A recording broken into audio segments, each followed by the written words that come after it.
NASA ने इसरो को Nisar satellite सौंप दिया है। इस सैटेलाइट से अब दुनिया को प्राकृतिक आपदाओं की जानकारी पहले ही मिल जाएगी। ये सैटेलाइट कृषि क्षेत्र में भी महत्वपूर्ण भूमिका निभाएगा। निसार एक ऐसा सैटेलाइट है जो पृथ्वी की सतह को पूरी तरह से एनालाइज करके डेटा तैयार करेगा। इसका उपयोग एग्रीकल्चर मैपिंग और भूसंकलन के जोखिम वाले क्षेत्रों का पता लगाने सहित विभिन्न उद्देश्यों के लिए किया जाएगा। रिपोर्ट के मुताबिक सैटेलाइट कम से कम 3 साल तक काम करेगा। निसार 12 दिन में पूरी दुनिया का नक्शा तैयार कर लेगा। अब जानते हैं निसार क्यों जरूरी है। जानने से पहले चैनल को सब्सक्राइब जरूर कर ले, तो वीडियो को अंत तक जरूर देखिए। निसार अंतरिक्ष में अपनी तरह का पहला रडार होगा जो व्यवस्थित रूप से पृथ्वी का मैप तैयार करेगा। निसार पृथ्वी की सतह में परिवर्तन, प्राकृतिक खतरों और इकोसिस्टम में होने वाली गड़बड़ी के बारे में डेटा और जानकारी प्रदान करेगा। ये सैटेलाइट तेजी से भूकंप, सुनामी और ज्वालामुखी विस्फोट जैसी प्राकृतिक आपदाओं के प्रबंधन में मदद करने के लिए महत्वपूर्ण जानकारी प्रदान करेगा। निसार डेटा का उपयोग फसल की वृद्धि, मिट्टी की नमी और भूमि उपयोग में बदलाव के बारे में जानकारी प्रदान करके कृषि प्रबंधन और खाद्य सुरक्षा में सुधार के लिए भी किया जाएगा। निसार पृथ्वी की सतह पर जलवायु परिवर्तन के प्रभाव की निगरानी और समझने में मदद करेगा, जिसमें ग्लेशियरों का पिघलना, समुद्र के स्तर में वृद्धि और कार्बन भंडारण में परिवर्तन शामिल है। निसार सैटेलाइट असैनिक उपयोग के अलावा चीन और पाकिस्तान से लगी भारत की सीमाओं पर कड़ी नजर रखने में सरकार की मदद कर सकता है, जहां पिछले कुछ सालों में काफी तनाव का माहौल है। भारत को निसार सैटेलाइट मिल गया है। NASA ISRO synthetic aperture radar earth observation satellite यानी पृथ्वी का अवलोकन करने वाला उपग्रह है, जिसे देश की अंतरिक्ष एजेंसी इसरो और उस अमेरिकी समकक्ष नासा ने संयुक्त रूप से विकसित किया है। निसार को विकसित करने के लिए इसरो और नासा के बीच 2014 में एक अनुबंध पर हस्ताक्षर किए गए थे। इस सैटेलाइट में 2 अलग अलग रडार लगे हैं। इसके लिए इसरो ने एस बैंड रडार के साथ स्पेसक्राफ्ट बस और GSLV लॉन्च सिस्टम मुहैया करवाया है। इसरो ने एस बैंड रडार को गुजरात के अहमदाबाद में स्थित स्पेस एप्लीकेशन सेंटर में विकसित किया है, जबकि नासा ने स्पेसक्राफ्ट बस में एल बैंड रडार, GPS, उच्च क्षमता वाले सॉलिड डेटा रिकॉर्डर और पेलोड डेटा सब सिस्टम फिट किया है। अब जानते हैं क्या है इसकी खासियत। 2800 किलोग्राम के इस सैटेलाइट में 39 फुट का फिक्स्ड एंटीना रिफ्लेक्टर है, जो सोने की परत वाले तार की जाली से बना है। नासा के मुताबिक इस एंटीना में छोटे से छोटे बदलाव को पकड़ने की क्षमता है और यह घने बादल होने पर भी देख सकेगा।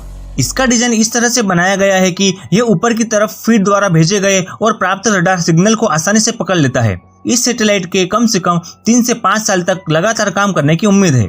निसार सैटेलाइट में एक बड़ा मेन बस होगा, जिसमें कई इंस्ट्रूमेंट्स लगे होंगे, साथ ही कई ट्रांसपोर्ट्स, टेलीस्कोप और रडार सिस्टम होगा। इसके अलावा इसमें एक आर्म निकलेगा, जिसके ऊपर एक सिलेंडर होगा। यह सिलेंडर लॉन्च होने के कुछ घंटों बाद खुलेगा तो इसमें डिश एंटीना जैसी एक बड़ी छतरी निकलेगी। यह छतरी ही सिंथेटिक अपर्चर रडार है। यही धरती पर होने वाली प्राकृतिक गतिविधियों की इमेजिंग करेगी। आखिर भारत के लिए इतना क्यों अहम है ये सैटेलाइट? इसरो ने 1979 से अब तक करीब 30 से अधिक पृथ्वी अवलोकन सैटेलाइट लॉन्च किए हैं। इसका उद्देश्य बेहतर योजना, कृषि और मौसम से संबंधित स्पेस इनपुट हासिल करना है। हालांकि निसार सैटेलाइट में सिंथेटिक अपर्चर रडार लगा है, जो भारत के किसी भी अन्य उपग्रहों से मिलने वाली छवियों की तुलना में अत्यधिक हाई रिजोल्यूशन की इमेज भेजेगा। नासा के अनुसार NISR पहला सैटेलाइट मिशन है जिसमें 2 अलग अलग रडार फ्रीक्वेंसी का उपयोग हुआ है। यह पृथ्वी की क्रस्ट, आइस शीट और इकोसिस्टम से जुड़ी महत्वपूर्ण जानकारी देगा। खबरों के मुताबिक निसार सैटेलाइट में बादलों के पीछे और अंधेरे में भी देखने की क्षमता है। यह सबसे महंगे अर्थ इमेजिंग उपग्रहों में से एक होने जा रहा है। इसरो ने इस परियोजना पर 788 करोड़ रुपए खर्च किए हैं, जबकि नासा ने करीब 808 मिलियन अमेरिकी डॉलर का योगदान दिया है। नासा ने कहा है कि इस इंस्ट्रूमेंट की इमेजिंग पट्टी यानी ऑर्बिट ट्रैक की लंबाई के साथ एकत्र किए गए डेटा की पट्टी की चौड़ाई 150 मील से अधिक है, यानी 250 किलोमीटर से अधिक, जो इसे 12 दिनों में पूरी पृथ्वी की तस्वीर लेने की क्षमता रखता है। क्या आप जानते हैं यह सैटेलाइट सीमाओं की निगरानी भी करेगा? इस सैटेलाइट से मिलने वाली हाई रिजोल्यूशन की तस्वीरें हिमालय में ग्लेशियरों की निगरानी में भारत और अमेरिका की सरकार की मदद करेगी।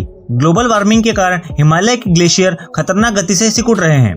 जलवायु परिवर्तन का अध्ययन करने के लिहाज से यह सैटेलाइट बेहद महत्वपूर्ण योगदान करने जा रहा है।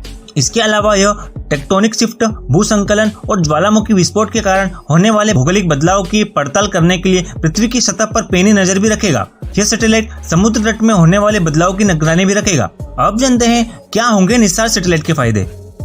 यह सैटेलाइट किसी भी तरह की आपदा यानी तूफान, ज्वालामुखी, भूकंप की पहले ही जानकारी दे देगा, यानी किसी भी खतरे के आने से पहले ही यह सैटेलाइट भविष्यवाणी कर देगा।